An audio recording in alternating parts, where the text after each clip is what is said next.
The Cleveland Cavaliers are a perfect 8-0 to start the season, and Darius Garland is a big reason for this. He just put together a masterclass performance last night, dropping in 39 points, which is his highest scoring game since 2022. This was Garland's second game scoring 34 or more points this season. That's something he did just twice all of last year, and he's running the offense efficiently by every metric, seeming to suggest that Darius Garland is officially back to playing basketball at an elite level.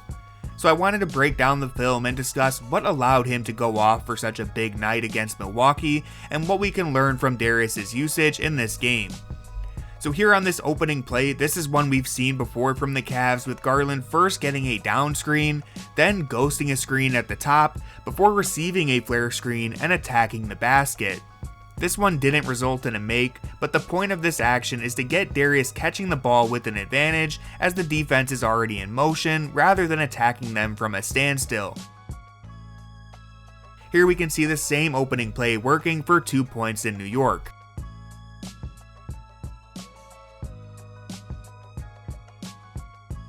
But back to this game against Milwaukee, Darius will get his first points a few minutes later as Donovan Mitchell drives and collapses the defense to generate an open kickout for DG. Pay attention to Prince, who drops off of Garland to meet Mitchell at the nail, and this is a nice read from Donovan to create the open shot. A few plays later, we'll see basically the same thing, but this time Garland is the one setting up Mitchell from the other end of the floor. Watch how Garland isn't even looking at the defenders in front of him, but he's actually reading the help defender in Gary Trent Jr., and this is a quick read to catch him one step too far away from Mitchell for another knockdown three-pointer. So it's just a luxury to have two dynamic guards who can create shots for each other like this, and a running theme will be Garland making reads off of the help defense in this game. Like right here, he gets downhill and draws Brook Lopez all the way under the basket so he can wrap it around and throw a dime to Jarrett Allen. This is something DG has always done really well, and he even did it to the Bucks in the game before. On this play, we'll see another example of Garland reading the help defense, but first let's take a look at how this play develops. So the ball starts with Garland on the right side of the floor, and the Cavs run a double pin down on the left side for Sam Merrill to set the defense into motion and get his defender chasing him. So now AJ Green is worried about navigating multiple screens and recovering to the shooter. Sam catches the ball and quickly flips it back to Garland, who is now receiving a double drag of his own from Sam and Allen, and AJ Green is completely out of the play at this point. All the while, Gary Trent has fallen behind the action, and Brook Lopez is in a heavy drop to try and contain anything going towards the rim, so Garland is able to make a read of this and understands that he has Trent on his hip and Lopez dropping back to take away the pass to Allen, so Garland smartly rises up for a floater, drawing 2 free throws. This is great offense from the Cavs to get Garland the ball with an advantage and allow him to make a play from there. And on this next one, there's really nothing special to break down because this is just a nasty move under the basket from DG. At this point, Darius is in a full groove, and this is just textbook manipulation of the defense. Pat Connaughton is attempting to step out above the screen and push Garland away from the middle of the floor so that he can be funneled towards the sideline. But DG recognizes this and slices back, weaving behind Jarrett Allen and using him as another screen, and in this case, Lopez is dropped back too far and Garland is able to convert a floater to finish off a 12-point opening quarter.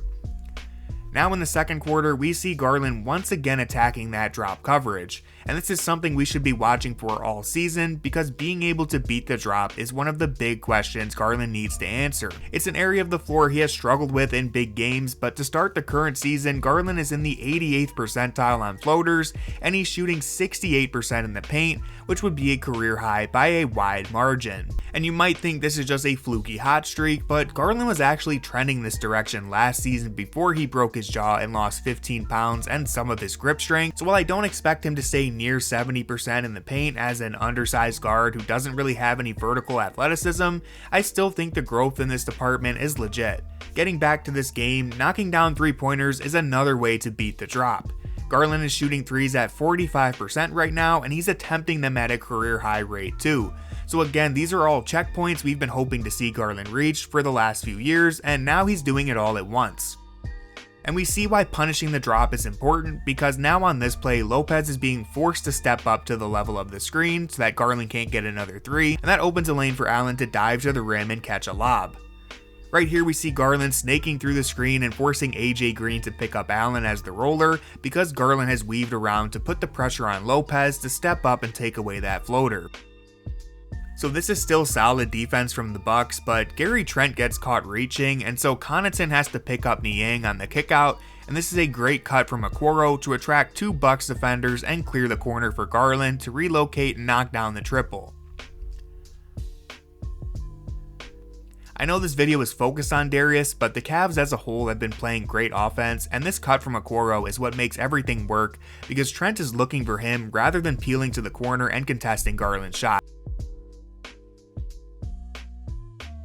Here we have another example of Lopez sitting on the floater and Garland making him pay for it. Again, I sound like a broken record, but DG has to shoot the ball in these situations, and it's a sign of growth to see him doing it when last year that wasn't always the case. We'd see him sometimes force the pass to the big rather than taking this shot, and so when Garland is punishing drop defenders, the Cavs just become very difficult to defend.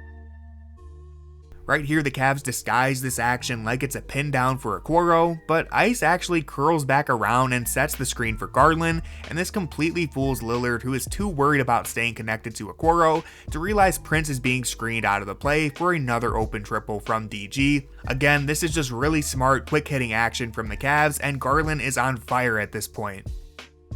Now we're in the fourth quarter, and we can take a look at the stretch that won the game for Cleveland. It starts with a Darius triple, burying Bobby Portis, who, you guessed it, is in a drop coverage.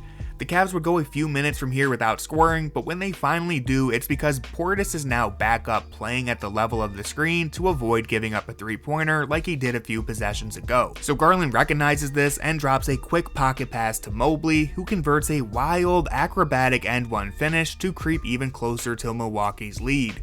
Mobley actually put together one of his best 3-minute stretches of his entire career in this game, and I'm hoping to do a video dedicated entirely to that, so if this is something you'd like to see, now is the time to drop a like, hit subscribe, and leave a comment letting me know.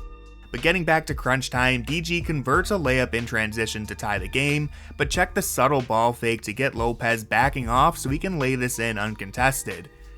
Now the Cavs are going for the lead, and this is just a wicked bait and crossover to get into the lane and drop in another floater to jump ahead in the game. But Milwaukee was fighting like hell to win this one. I mean, they were really desperate to catch a dub, so the Cavs found themselves trailing by 3 with just over a minute to play. The Cavs go to Okoro setting the screen to force Lillard into defending Garland, but the Bucks completely botch their coverage here, and Lopez does what we've been talking about all game. Here he has decided that he'll live with Darius finishing over the drop rather than giving him an outlet for Allen to catch the ball. So Lopez stays back all the way into the last second to contest this shot, and it's a bold and confident answer from Garland, who has been torching the drop all night long. But now we're down to the biggest moment of the game, and Kenny Atkinson has cooked up some more brilliance. This play begins with Mitchell setting a pin down for Allen, and this is important because Lopez makes a poor decision navigating this screen, and he ends up on the wrong side of the incoming ball screen from Allen. And so even though Lopez looks like he's preparing to meet Garland at the level of this screen, he's positioned on the wrong side of the floor, and before he even has the chance to recover, Mitchell is stopping Lopez with another screen because this is a Spain pick and roll action, and Garland makes them all pay with a step back 3 for the lead. This might seem like a difficult shot, but Garland is actually shooting 66% on step back 3s, and he was one of the league leaders last season, so considering how much separation he gets here, this is as clean of a look as you can imagine.